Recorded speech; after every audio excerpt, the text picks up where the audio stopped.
né, o que se tem enfrentado. Violação aos princípios da paridade, da isonomia e até mesmo da dignidade da pessoa humana.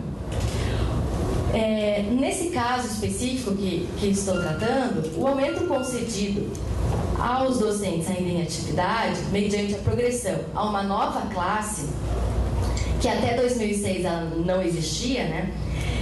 E colocando essa nova classe como um meio inacessível aos já aposentados, ela acaba sendo uma medida que estabeleceu uma diferença remuneratória entre ativos e inativos, de forma indireta, mas não por isso também ilícita e inconstitucional, que viola o princípio da paridade e da isonomia. Também é evidente que essa lei, que reestruturou a carreira, então, ao reestruturar, criando nova classe e novas referências de vencimentos, exclusivamente para os docentes em atividade, e sem estender essas novas vantagens para os aposentados, ela viola o princípio da dignidade da pessoa humana e também dos valores sociais do trabalho. E essa questão toda se torna ainda mais clara, e até por isso que fiz um retrospecto a respeito do plano, da organização, da estrutura original da carreira do magistério superior, porque essa questão toda de reestruturação, essa violação, ela se torna mais clara quando nós relembramos os princípios que eram preservados lá quando estruturada a carreira, que eram e que esse plano foi recepcionado pela Constituição, que era então da isonomia salarial, da uniformidade de critérios e a valorização sempre do desempenho acadêmico e da titulação do docente. E ainda vem a reforçar também quando se imagina se imagina assim, que muitos docentes, quando das aposentadorias, eles não tinham mais como progredir na carreira, simplesmente porque já tinham atingido, né, o topo, ali, sempre excepcionada, né, a classe de professor titular. E se muitos, se pudessem continuar em atividade, se imaginassem que haveria essa alteração, optariam por continuar em atividade e certamente fariam jus a essa promoção, a esse acesso à nova classe. E então teriam direito às respectivas diferenças de vencimentos, né? Então, o que se pode concluir aqui é que o enquadramento em qualquer posição que não é equivalente à penúltima classe, que é aquela que se encontravam quando aposentados, ela fere os princípios da isonomia e da paridade. E há ainda, também sob um enfoque jurídico, que se atentar que essa reestruturação, essa alteração da carreira posterior à aposentadoria, ela também viola os princípios da segurança jurídica e da razoabilidade, que também são garantidos pela Constituição.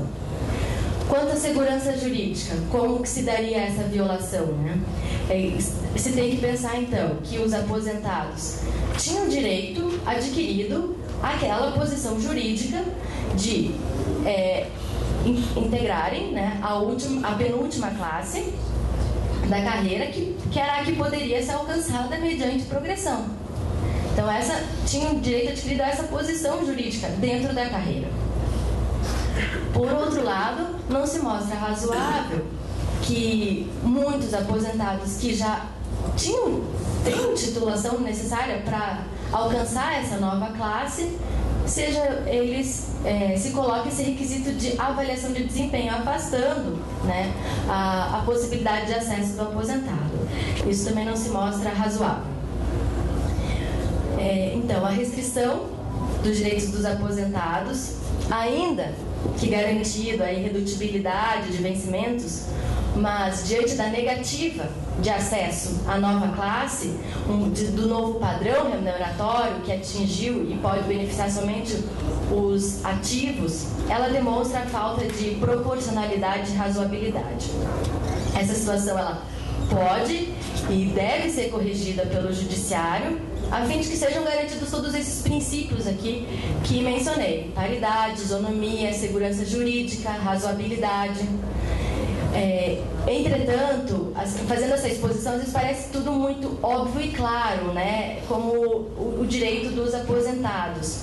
Mas como o professor Luiz Henrique já até adiantou, o fato é que não se trata de uma reivindicação tranquila, sem controvérsias. A gente já pode antever muitos óbices a esse direito ao reenquadramento. Esses óbices, esses que já estamos enfrentando em ações judiciais que já foram propostas. A primeira ação foi proposta aqui pela PUF, pedindo o direito ao reconhecimento desse enquadramento. Também o Sindutec e o Antissindicato Nacional também já propuseram essas ações buscando o reconhecimento desse direito.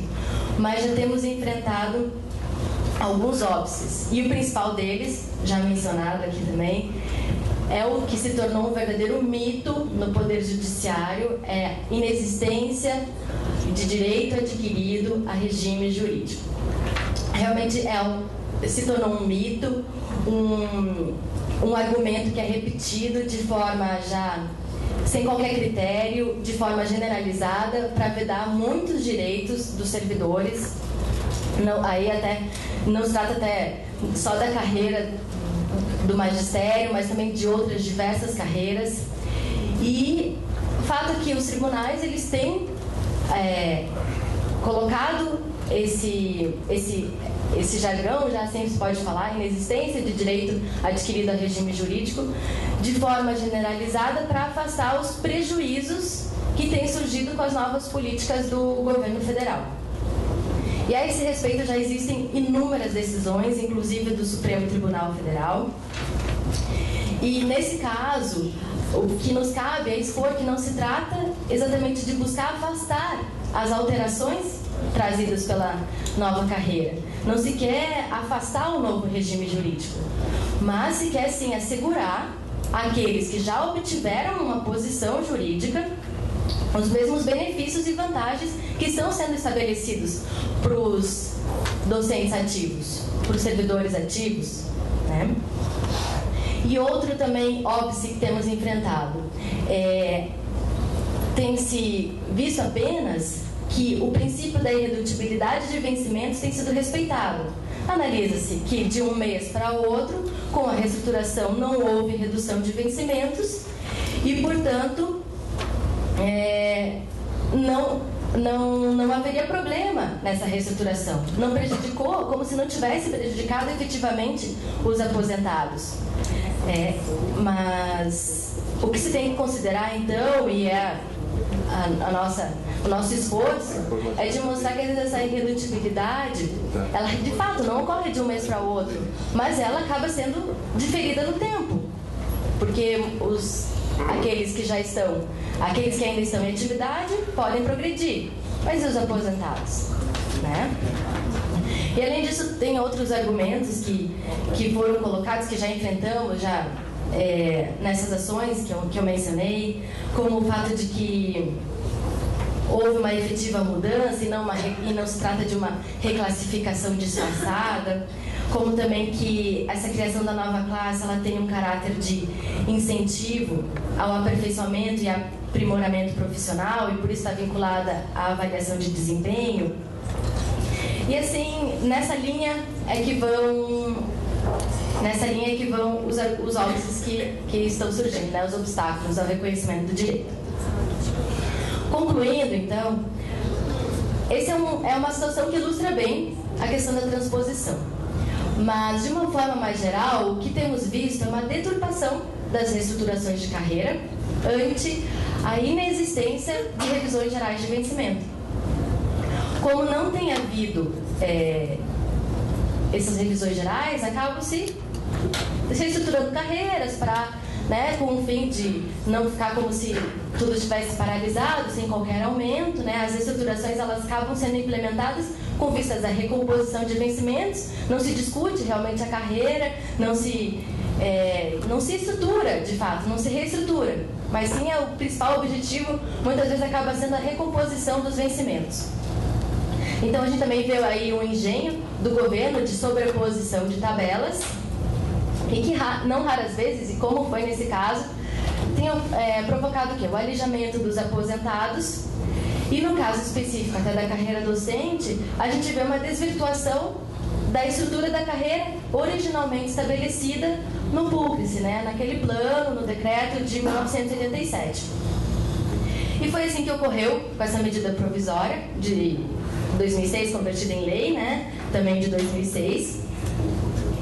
E com nesse contexto todo, embora às vezes pareça claro, só também deixar que essa discussão ela não é tão tranquila quanto possa parecer, mas nessas ações se busca justamente afastar todos os obstáculos que têm sido colocados ao reconhecimento do direito dos aposentados na questão da transposição.